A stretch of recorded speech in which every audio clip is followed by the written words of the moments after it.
Hi there, everyone. My name is Max Young, and I'd like to welcome you all on behalf of Vroman's Bookstore to tonight's event. Tonight, we are lucky to have with us three local authors who will be each presenting their works.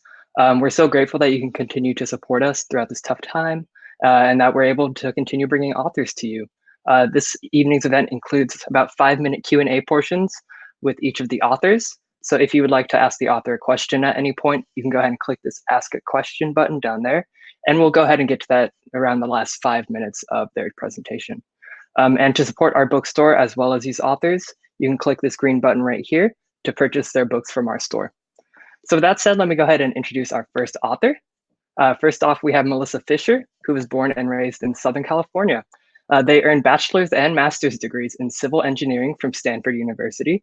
Melissa spent 5 years in Africa, including 2 in Ghana, where they managed a water and sanitation agency in a region impacted by gold mining. Melissa has worked over 30 years as a civil engineer in construction, public works, development, and relief work. And with that all said, I will go ahead and let them take over. Thanks y'all so much. Thanks, Max. Good evening. Thanks everyone for joining us tonight. And thank you to Vromans for the honor of reading from your beautiful, venerable platform. I'm Melissa Fischer. I'm reading tonight from my novel, The Advocacy. It's set in Ghana, and it is about who gets good water and who decides. This is in the context of the extraction of natural resources. In this case, a gold mine is contaminating local water supplies. It's about a particular village, Jimisu Kakraba, who loses their water source to mining activity. They reach out to our protagonist, Louisa Lehman, who is a civil engineer and Peace Corps volunteer working in the area, managing a nonprofit that reaches out to local rural communities to help improve their water and sanitation. Louisa is a person of fluid gender. The novel is set in the early 1990s at a time when there isn't a lot of language for that experience. But through her interaction with the people of Jimisu Kakraba, they pull her into Ghanaian culture in a way that lets her see something beyond gender. The cover here features a really beautiful work of Ghanaian art. This is the staff of office of the royal linguist. The linguist must be a master of the myths, parables, proverbs, and symbols of the Akan culture, which they use to convey the chief's mission with Shakespearean eloquence. This staff is a uniquely Ghanaian symbol of advocacy. And within the novel, the Advocacy is the name of this nonprofit agency that Louisa is managing.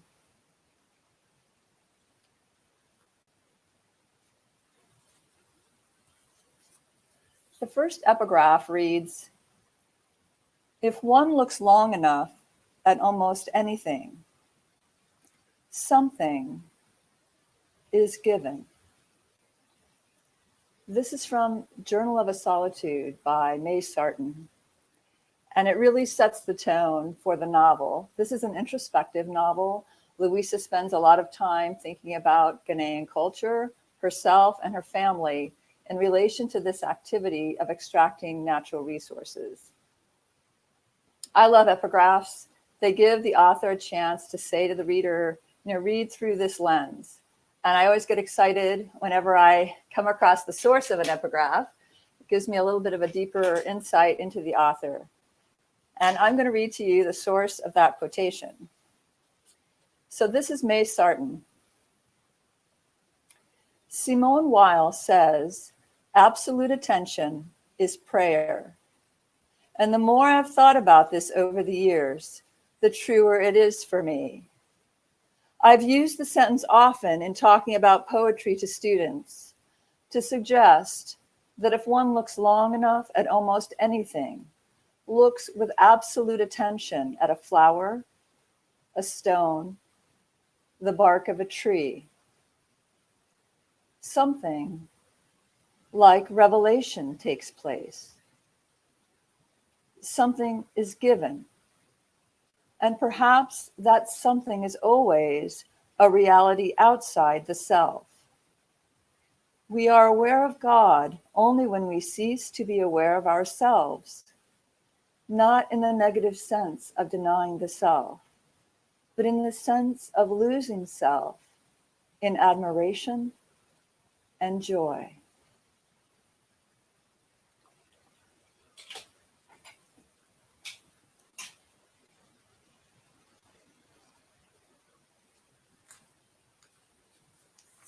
Chapter 1. No one is interested in an engineer's tale, but everyone needs a civil engineer. Humanity can live without airplanes and missiles, cars and computers, but a shelter within which to sleep and harbor one's children, a cistern or well for drinking water, a road to travel in the harshest weather, a bridge to cross a river, a sanitary means to dispose of waste. These necessities bestow upon the civil engineer a universal passport.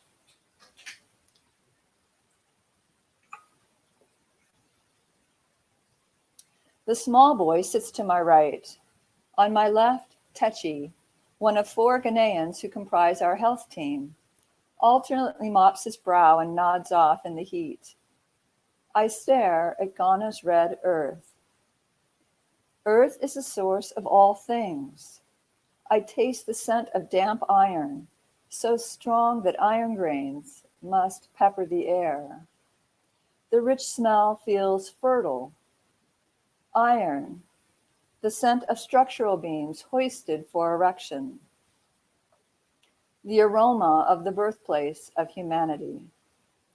Construction and procreation, the twin phenomena by which possibility is manifest in the outer world and within. So this opening scene, the Advocacy has come to a village and they're waiting for a durbar or meeting to begin so the community can talk about their water situation. A bit later in the scene, Louisa thinks, how would a poet speak of the monotony of waiting in this humidity? I let my mind jump the track.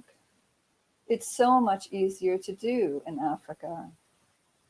A long sanded bench of wawa wood, upon which, in damp silence, wait Techi, Akua is Louisa's local name, the boy, and the chairman.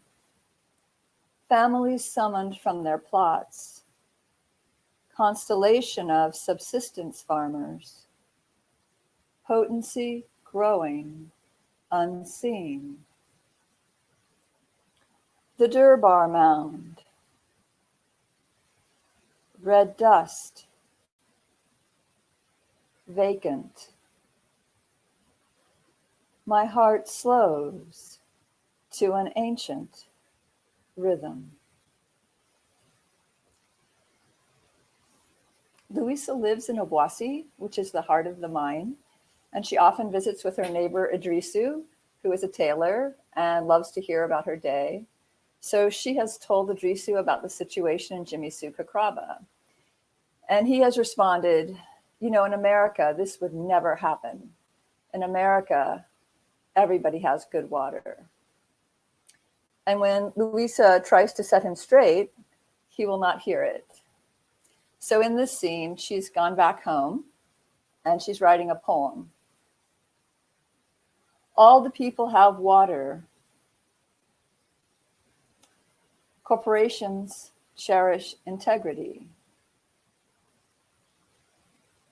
Conduct bears dignity. Government spurns indecency. Civil engineers sanctify water. In a great nation called America. It is impossible to challenge Idrisu's tautology. Even the Rodney King case could not tarnish America's image. Idrisu loves to read the Newsweek magazine that is given gratis to every Peace Corps volunteer. I watched the videotape of the beating on the Voice of America at the American House in Accra. Idrisu read of the acquittal of the officers just a few weeks ago. Such is the time it takes for the magazine to make it to Ghana, to Obuasi, through my thorough reading and into his hands. He took my breath away when he said, "They released the officers, Akua. They released the officers who did nothing wrong." It is not my place to strip Idrisu of what evokes his passion for the highest good. I know how rudderless I would be if someone took Africa from me.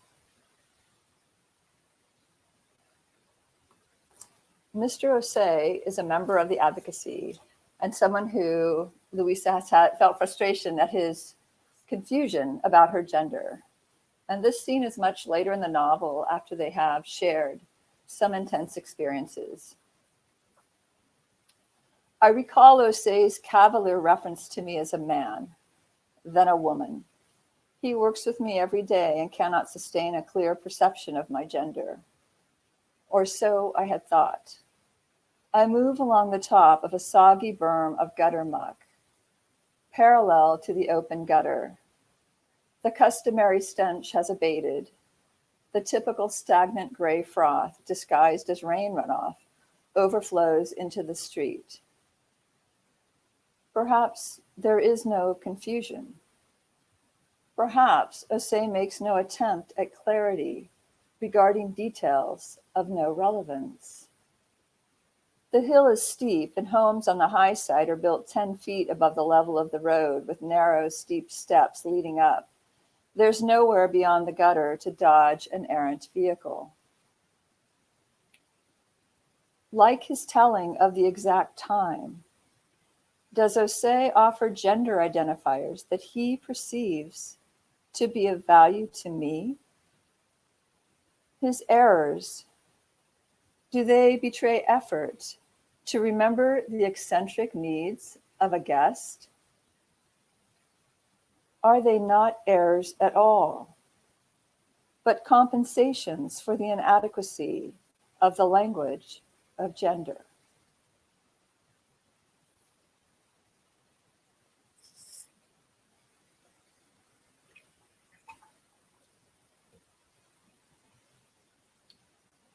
I will leave you with the words of a sign painter, a hand painter of signs, as quoted by Lockhart in Psyche Speaks. You will want to know this is a dying art. No one has time for it anymore. No one loves it enough. Not like Ghiberti. Ghiberti took 25 years with his doors. And Lockhart goes on to say, the doors Ghiberti had labored on and loved and left to us. The art of writing is very much alive. Writing as listening. Writing as wonder, as that absolute attention of which Weil speaks. I take up a pen for the chance to witness the grace of something greater, as it must have been for Ghiberti when he took up his chisel, summoning the magnificence of the doors on the baptistry of St. John. Thank you for listening.